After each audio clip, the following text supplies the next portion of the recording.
Hello दोस्तों, कैसे हैं आप। तो चलिए आपकी कुशलता की कामना करते हुए और बिना टाइम वेस्ट करे शुरू करते हैं आज की कहानी। यह कहानी एक मज़ेदार और दिलचस्प घटना पर आधारित है जिसमें रात के समय कॉलोनी पर कुत्तों का राज चलता है।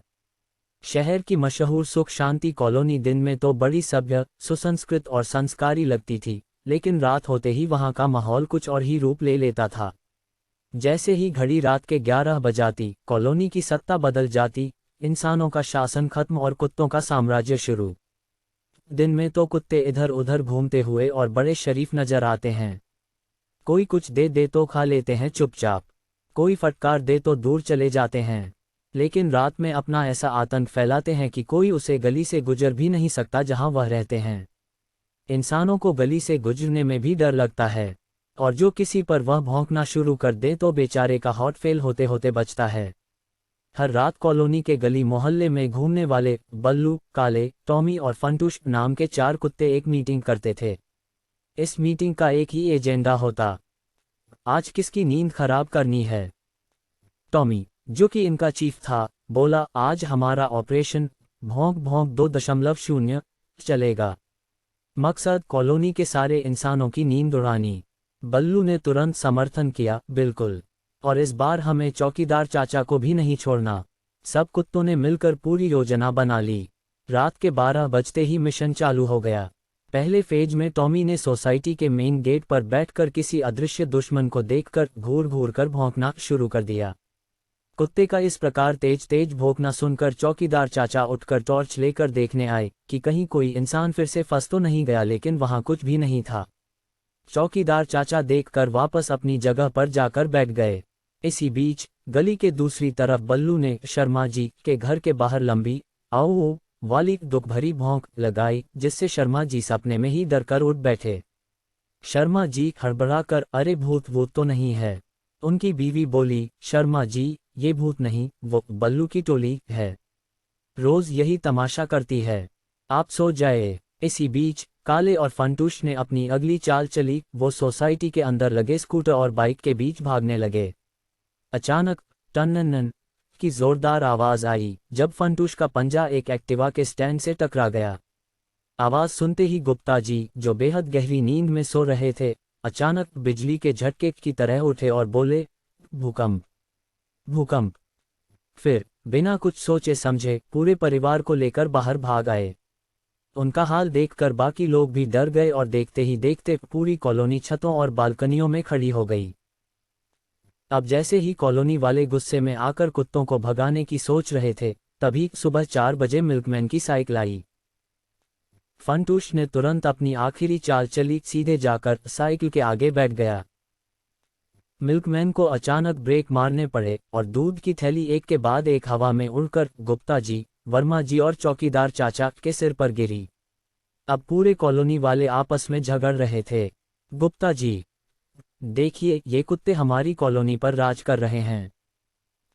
शर्मा जी, इन्हें भगाना पड़ेगा। सारे कॉलोनी वाले परेशान होकर यही निर्णय लेते हैं कि इन कुत्तों को यहाँ से भगाया जाए। लेकिन तभी चौकीदार चाचा कहते हैं कि नहीं साहब, आप लोग इन कुत्तों को भगाए मत। ये कुत्ते हैं तभी तो मैं जागता रहता हूँ। कभी यह भौंकते हैं तो मैं बार बार उठकर देखने आता हूँ कि कहीं किसी इंसान के पीछे तो नहीं पड़ गए। कभी रोते हैं तो देखने आता हूँ कि कहीं किसी के लग तो नहीं गई। और इसी तरह रात निकल जाती है। अगर कुत्ते नहीं होंगे तो कॉलोनी में शांति रहेगी और शांति में फिर मुझे भी नींद आ जाएगी। इसीलिए मेरा आग्रह है कि आप इन कुत्तों को यहाँ से ना भगाएं। कॉलोनी वालों ने चौकीदार की बात पर गौर किया और सभी ने मिलकर कुत्तों को ना भगाने का फैसला किया। उधर कुत्तों की टोली को अपनी जीत पर गर्व था।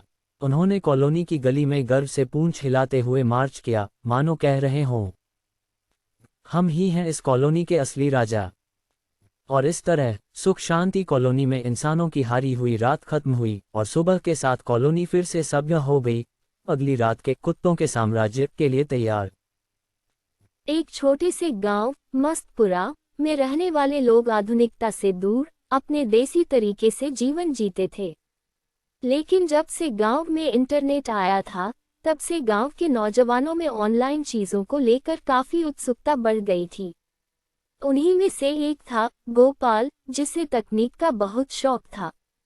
वो हर चीज ऑनलाइन करना चाहता था। एक दिन उसने सोचा, क्यों न ऐसा कुछ किया जाए जिससे मस्तपुरा का नाम भी चमक जाए और मुझे भी वाहवाही मिले। इसी सोच के साथ उसने अपनी छत पर एक खिड़की लगाई और उसे नाम दिया ऑनलाइन खाने वाली खिड़की। गोपाल ने सोशल मीडिया पर यह खबर फैला दी कि अब मस्तपुरा में कोई भी खाना ऑनलाइन ऑर्डर कर सकता है और वह खिड़की से निकलेगा। गांव वाले पहले तो हैरान हुए, लेकिन गोपाल ने सोशल मीडिया से इतना प्रचार किया कि सब उसकी खिड़की पर खाना ऑर्डर करने आने लगे। गोपाल के पड़ोसी भोलू काका, जो गांव के सबसे बड़े आलसी इंसान थे, ने सोचा, वाह, अब तो बिना उठे खाना मिलेगा। उन्होंने खिड़की से ऑर्डर किया, भैया एक गर्मा गर्म समोसा भेज दो। गोपाल ने झट से समोसा बनाकर खिड़की से बाहर निकाला। भोलू काका का चेहरा खुशी से खिल उठा और काम चलने से गोपाल भी बहुत खुश हो गया। पर यह काम उतना भी सरल नहीं था जैसा दिख रहा था। गांव के कुछ लोग गोपाल को अजीब अजीब तरह की डिश का भी ऑर्डर देते थे। गांव के रमेश पहलवान ने सोचा कि गोपाल को थोड़ा तंग किया जाए। उन्होंने ऑनलाइन ऑर्डर किया, भाई मुझे शेर के पंजे वाली बिरयानी चाहिए। गोपाल ने तुरंत जवाब दिया, बस 10 मिनट में डिलीवरी होगी। फिर उसने अपने पालतू कुत्ते का पंजा दिखाते हुए बिरयानी पर रखकर कहा, ये लो शेर का पंजा। रमेश ने जब खाया तो चिल्लाया, अरे ये तो गजब का स्वाद है। सब हंसने लगे। गांव के बच्चे गोपाल की खिड़की से सबसे ज्यादा खुश थे। एक बार चिंटू ने खिड़की से जलेबी ऑर्डर की, लेकिन जब उसने देखा कि गोपाल खुद खिड़की से झांककर जलेबी खा रहा है, तो उसने कहा, भैया मेरा हिस्सा कहाँ है? गोपाल ने जवाब दिया, अभी देता हूँ, मैं तो बस टेस्ट कर रहा हूँ। गोपाल के साथ सारे बच्चे भी हंस पड़े। सरपंच जी ने एक बार खिड़की से आलू की सब्जी और पराठा ऑर्डर किया, लेकिन गोपाल की सब्जी में ज्यादा नमक पड़ गया। सरपंच जी ने चिल्लाते हुए कहा, ये क्या बनाया है? आलू की जगह नमक का टैंक है। गोपाल बोला, सरपंच जी, स्वाद के लिए थोड़ा एक्सपेरिमेंट जरूरी है। सब लोग ठहाका मारकर हंस पड़े। गोपाल की ऑनलाइन खाने की खिड़की की लोकप्रियता से गांव के ढाबा मालिक हरिया चाचा नाराज हो गए। उन्होंने सोचा, अगर गोपाल की खिड़की ऐसे ही चली तो मेरा काम खत्म हो जाएगा। हरिया चाचा ने गोपाल के खिलाफ अफवाहें फैलानी शुरू कर दी, इसकी खिड़की से निकला खाना जादू टोने का है, जो खाएगा वो उल्लू बन जाएगा। गांव वालों में डर फैलने लगा। लोगों ने गोपाल की ऑनलाइन खिड़की से खाना ऑर्डर करना कम कर दिया। गोपाल परेशान हुआ, पर उसने हार नहीं मानी। उसने सारी अफवाहें को खत्म करने का फैसला किया। गोपाल ने अफवाहों का जवाब बड़े मजेदार तरीके से दिया। उसने एक दिन गांव के सबसे बड़े चौराहे पर खाना बनाने का लाइव प्रदर्शन किया। उसने कहा कि यह खाना कोई जादू टोने से नहीं बनता है, बल्कि मैं खुद इस बनाता हूँ, और जिसको भी शक है वह मेरे साथ खाना बना सकता है।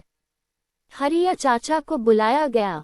हरिया चाचा ने खाना खाया और बोले, अरे ये तो सच में वही स्वाद का खाना है जो हमें ऑनलाइन की खिड़की से मिलता है। सच में गोपाल, मुझे माफ कर दो, मैंने ही तुम्हारे बारे में गलत अफवाह फैलाई थी। तुम्हारी ऑनलाइन वाली खिड़की का खाना जादू टोना नहीं बल्कि स्वाद का खजाना है। गोपाल की खिड़की ने न सिर्फ गांव के लोगों को ऑनलाइन सुविधा दी, बल्कि हरिया चाचा के ढाबे को भी बढ़ावा दिया। दोनों ने मिलकर ऑनलाइन और ऑफलाइन मिक्स रेस्टोरेंट शुरू किया, जो गांव में हिट हो गया। ऑनलाइन खाने वाली खिड़की सिर्फ एक खिड़की नहीं थी, बल्कि ये साबित करती है कि तकनीक और परंपरा साथ मिलकर बड़ी सफलता दिला सकते हैं। धन्यवाद दोस्तों, कहानी को लाइक और चैनल को सब्सक्राइब करके अपना प्यार जरूर दिखाएं।